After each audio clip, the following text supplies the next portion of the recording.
안녕하세요. 모빌리티 인문학연구원 인문교양센터 하이스토리 100강 온라인 강좌로 공간 읽기, 인간, 도시 건축이란 주제로 강의를 맡게 된 정은혜입니다. 이번 시간에는 모빌리티 공간 읽기, 경관 해석의 기본 원리에 대해서 이야기를 해보도록 하겠습니다. 먼저 경관이란 무엇인가입니다. 경관이라고 하는 것은 랜드스케이프라고 얘기를 하죠. 눈에 보이는 것입니다. 관찰자의 시야에 들어올 수 있는 모든 것을 이야기를 합니다. 우리의 관찰과 연구의 대상이 되고 있죠. 경관이라고 하는 것은 관찰자가 어떠한 태도로 바라보느냐에 따라서 경관은 각각 다른 의미나 가치를 가지게 됩니다.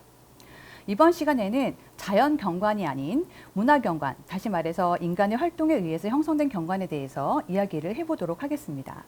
그렇다면 이러한 경관을 우리가 어떻게 해석해야 되는가라는 부분입니다. 피어스 루이스는 1976년 경관 읽기에 필요한 공리라는 글에서 경관 해석의 원리를 이렇게 7가지 공리로 제시를 하였습니다.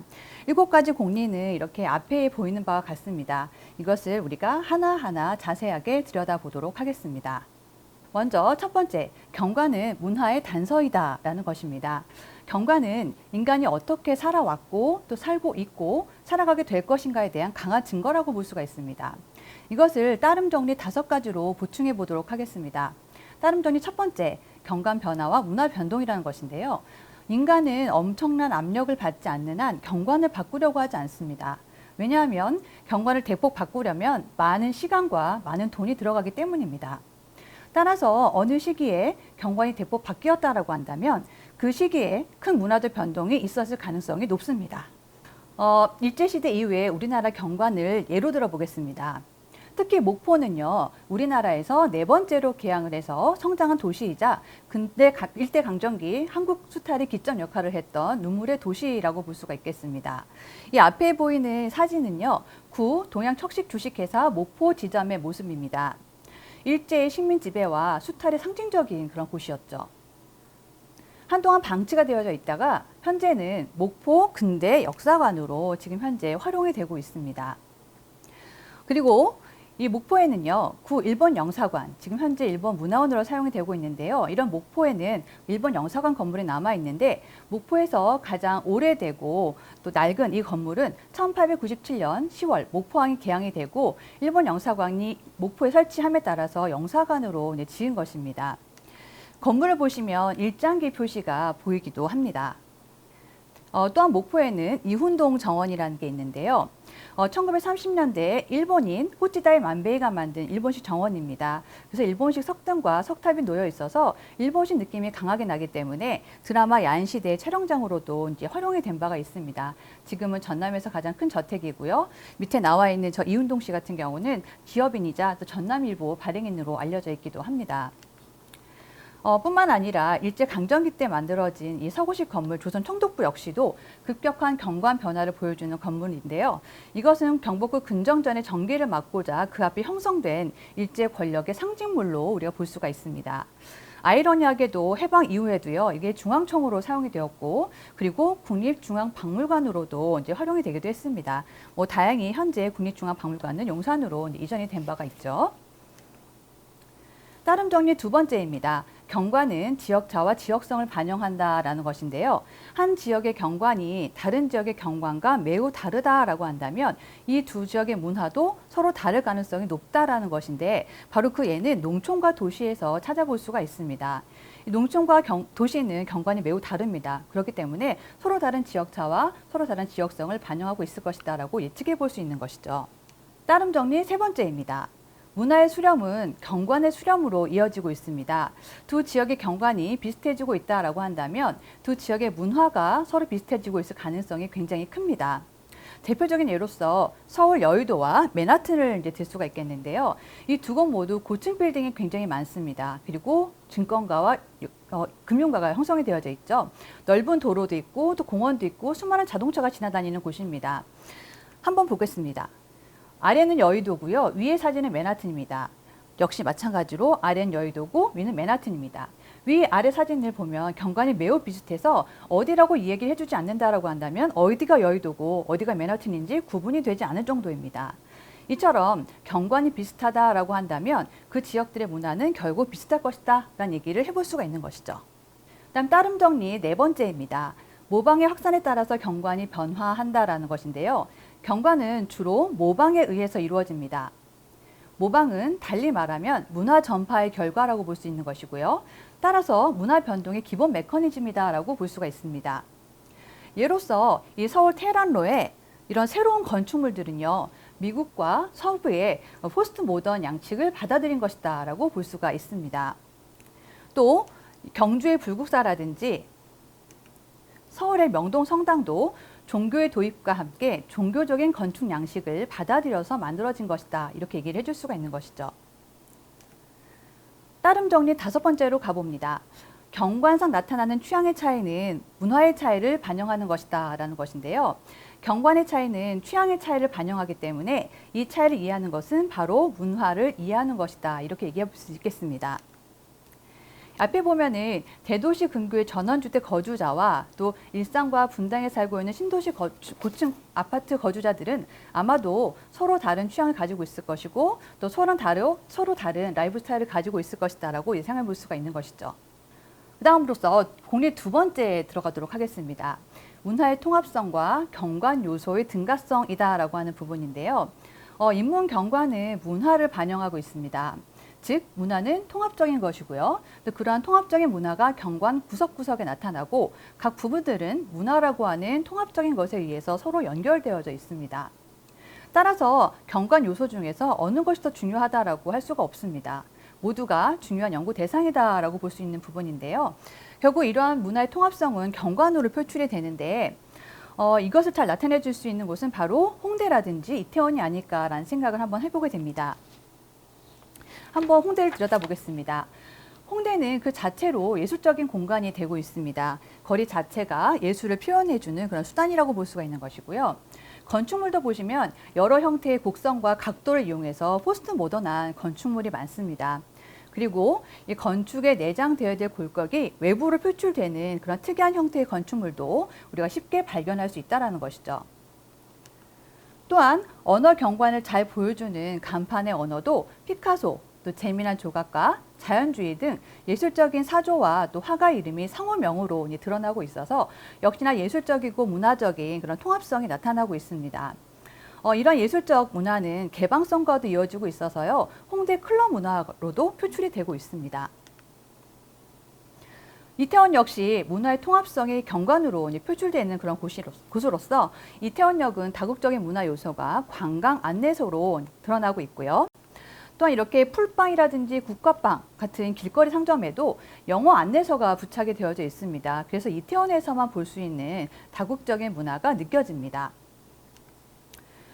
또 필리핀, 요르단, 터키 등의 어떤 마트와 식당도 흔히 보이는 이태원의 풍경이고요.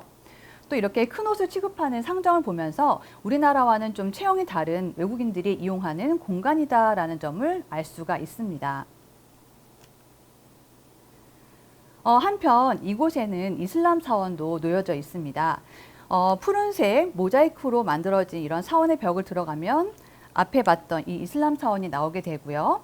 그리고 그 사원을 중심으로 주변에는 이슬람 커뮤니티가 형성이 되어져 있습니다. 그래서 무슬림 정육점에는 보시면 알겠지만 소고기, 양고기, 닭고기를 취급하지만 그들의 율법에 따라서 돼지고기가 없는 것을 알 수가 있고요. 또한 주변 서점에는 코란을 비롯한 이슬람 서적을 판매하고 있는 것을 알 수가 있습니다. 또 워낙 다국적인 이태원이다 보니까 이러한 드레스 샵들도 외국인들의 파티 문화를 일상이다라는 것을 알 수 있게 해주는 부분입니다. 그리고 웨스턴 부츠를 파는 전문 매장도 개인적으로 굉장히 인상적이었습니다. 이렇게 다양한 사람들이 모여 살다 보니까 인식이 굉장히 개방적인 것이죠. 그러다 보니까 마이너리티 그룹, 그러니까 소수자 문화 공간들도 쉽게 찾아볼 수가 있습니다. 이곳들은 성소수자들의 공간이라고 볼 수 있는 곳입니다. 그리고 클럽도 이렇게 보이고요. 미국 중심의 프랜차이즈 브랜드들도 또 쉽게 찾아볼 수 있고 환전소들도 흔히 찾아볼 수 있는 그런 풍경입니다. 뿐만 아니라 이태원에는 외국인들만의 거주 공간이 존재하는 곳이기도 하다라는 것이죠. 네, 공리 3번째입니다. 평범한 것이 어려운 것이다 라는 얘기를 해줄 수가 있겠는데요. 특별한 경관은 그 형성 과정이나 이유를 설명하기가 쉽습니다. 예를 들면 종로대로와 피막골 같은 것들이 그런 예가 될 수 있겠죠. 종로대로는 어떤 길이었나요? 예, 예로부터 왕의 행차길이었던 곳입니다. 권력이 있었던 곳이죠. 이게 지금도 내려와서 빌딩, 또 고층 빌딩, 도로, 자동차와 같은 경제적 힘으로 나타나고 있는 공간이라 볼 수 있습니다. 상대적으로 피막골은 어떤 곳인가요? 왕이나 귀족의 말을 피해 만들어진 골목이란 뜻입니다. 피막골이죠. 그래서 종로대로와 피막골은 굉장히 상대적인 의미를 갖는 곳입니다. 그래서 서민의 입장에서는 매번 이 종로대로에서 왕의 행차가 일어나니까 귀찮은 거예요. 그래서 서민들은 보찜을 풀고 쉽게 드나들 수 있고 쉬는 먹자골목을 필요했던 것입니다. 그래서 피막골을 만들게 된 것이거든요. 그래서 이 피막골을 가보면은 좁은 골목, 종로대로에 비해서 좁은 골목이고요. 앞에 보면 큰 종로대로에 비해서 피막골은 조그마한 골목으로 형성이 되어져 있는 서민들의 길이라는 것을 알 수가 있습니다. 그래서 한 예전까지만 하더라도 피막골은 이렇게 피막골이라는 간판과 함께 조그만 골목도 있고 그게 많은 먹을거리, 먹는 상점들이 이렇게 있었습니다. 굉장히 재밌었고요. 또 그 집만의 음식 내음이 풍겨와서 먹고 싶은 느낌이 들게 하는 그런 공간이었습니다. 그래서 파전, 안주, 막걸리 이런 것 등을 먹을 수 있는 서민의 대표적인 먹거리 음식이 여기에 많이 있었던 그런 공간이었는데요. 근데 아쉽게도 이게 현대화 또 재개발이란 대세에 밀려서 자리를 내주게 됩니다. 그래서 재개발이 이루어지게 된다는 것입니다. 그래서 지금 현재 피막골은 어떻게 되었느냐, 이렇게 재개발에 밀리다 보니까 지금은 빌딩 속 아케이드로 그 형태가 바뀌어 버렸습니다. 그리고 먹자골목 형태 이런 골목길 음식점들은 이렇게 빌딩 지하 공간에 식당가로 들어가 버리게 되었어요. 그래서 고유한 맛과 색을 잃어서 굉장히 안타까운 느낌을 주고 있습니다. 또 한 가지 예를 한번 들어볼까요? 청계천 같은 곳. 청계천은 일제강점기와 또 6.25 전쟁을 겪으면서 급격하게 사람들이 몰리기 시작했습니다. 사람들이 인구 급증을 하게 되자 이곳은 슬럼가가 돼버리죠. 서울 중심이 슬럼가가 되어버리자 경제 발전을 도모하게 됐던 우리나라 같은 경우 어떻게 하게 되느냐? 서울 중심에 악취가 너무 심하게 되고 너무 전염병이 퍼지게 되는 거야. 결국 이거를 덮어버리고 그 위에다 고가를 만들게 됩니다. 산업 성장을 일구게 하는 이런 청계 고가가 만들어지게 된 것이죠. 빨리빨리라는 그런 상징도 되는 것이고 경제적 상징이 되는 이런 청계 고가가 만들어지게 되는 것입니다. 그러다가 이제는 어떻게 되었나요? 우리나라가 어느 정도 먹고 살만해지게 되었습니다. 이제는 중요한 게 경제라기보다도 삶의 질이야, 퀄리티가 중요하게 되었습니다. 그러다 보니까 환경으로 이제 바뀌어지게 되는 것이죠. 그래서 결국은 정책이 청계천 복원으로 나아가게 됩니다. 청계천을 아름답게 만들자, 환경을 복원하자, 이런 이제 이미지가 나타나게 되는 것이죠. 아름다운 청계천의 모습을 지금 볼 수가 있습니다. 이렇게 특별한 경관은 그 형성 과정이라든지 이유를 설명하기가 쉽습니다. 하지만 서울의 어느 다세대 주택이라든지 작은 재래시장과 같은 이런 평범한 요소는 그 형성 과정이나 목적을 쉽게 설명할 수가 없습니다. 그래서 학자들은 이런 얘기를 합니다. 학자들이 쓴 논문 이외의 자료를 활용하는 것이 좋다, 이런 얘기를 합니다. 학자들은 공식적인 자료를 선호하는 경향이 있기 때문에요. 일상생활의 다양한 측면을 간과하기가 쉽습니다. 따라서 일상생활에서 접할 수 있는 광고물, 또 잡지, TV 프로그램, 여행 서적 같은 것들도 굉장히 좋은 자료가 될 수 있겠다, 이렇게 얘기를 해줄 수가 있겠죠. 공리 네 번째로 갑니다. 경관은 역사적으로 형성된다라는 것입니다. 경관은 삶의 방식의 역사가 축적되는 그림과 같은 것입니다. 그러므로 현재 경관에도 과거의 경관이나 삶의 방식의 역사가 이제 포함이 되어져 있다, 이렇게 얘기해 줄 수 있겠는데요. 앞에를 보시면 바로 서울 권력 중심지로서 종로를 우리가 볼 수가 있겠는데, 종로는 어떤 곳입니까? 예로부터 경복궁이 있던 곳입니다. 왕이 있었던 곳이죠. 그러다 이제 강점기에는 조선 총독부가 있었던 곳이었습니다. 지금은 물론 파괴가 됐지만. 그리고 또 비슷한 위치에 청와대가 자리를 잡고 있습니다. 여전히 역사적으로 서울 권력의 중심지가 종로에 있다는 것을 알 수가 있는 것이죠. 장소성이 이어져 내려온 것이다, 이렇게 설명을 해줄 수가 있는 부분입니다. 뿐만 아니라 6.2전이 있었던 종로에는 종로 포목상이라든지 귀금속상들이 많았거든요. 이것이 화신백화점, 또 세운상가 등으로 인해서 상가로서의 장소성을 이어받은 것이다 라고도 우리가 설명해 줄 수 있겠습니다. 따름 정리 첫 번째로 한번 가보겠습니다. 역사 변화의 동시대성이다라는 얘기를 해줄 수가 있겠는데요.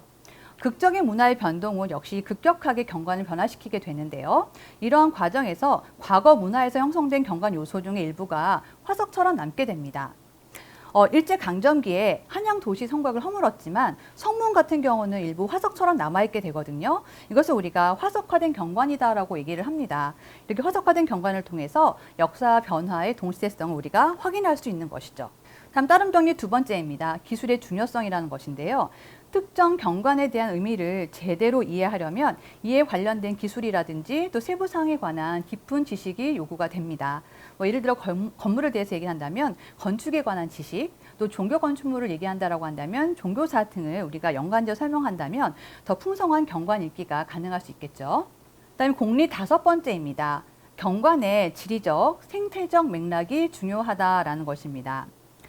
문화 경관의 각 요소는 그 경관이 존재하는 곳의 지리적 그리고 생態적 맥락을 모르면 그 의미를 제대로 알 수가 없습니다.